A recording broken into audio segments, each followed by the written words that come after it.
കൊണ്ട് ഭൂമിയെ ഒരു തവണ വലയം ചെയ്ത് തീരും.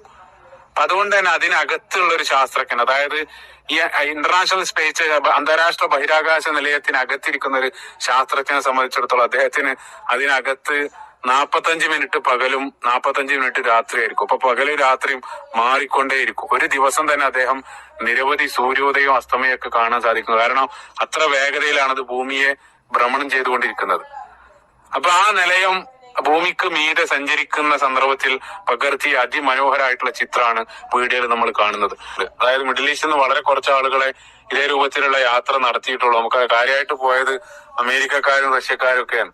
അപ്പൊ ഈ മിഡിൽ ഈസ്റ്റിൽ നിന്ന് ആദ്യമായിട്ട് ഇതേ രൂപത്തിൽ ബഹിരാകാശം നടത്തിയ ഒരു വ്യക്തിയുണ്ട്. അദ്ദേഹം അറിയപ്പെടുന്നത് തന്നെ മിഡിൽ ഈസ്റ്റിൽ ആംസ്ട്രോങ് എന്ന പേരിലാണ് അദ്ദേഹം അറിയപ്പെടുന്നത്. അപ്പൊ അദ്ദേഹത്തിന്റെ ആ ഒരു ജീവിതാനുഭവം എവിടെ വായിച്ചു തോർക്കുന്നുണ്ട്. അദ്ദേഹം അതിൽ കുറിക്കുകയുണ്ടായി. ഇതേ രൂപത്തിൽ ബഹിരാകാശത്ത് നിന്നും ഭൂമിയിലേക്ക് നോക്കിയ സന്ദർഭത്തിലുള്ള ആ ഒരു കാഴ്ച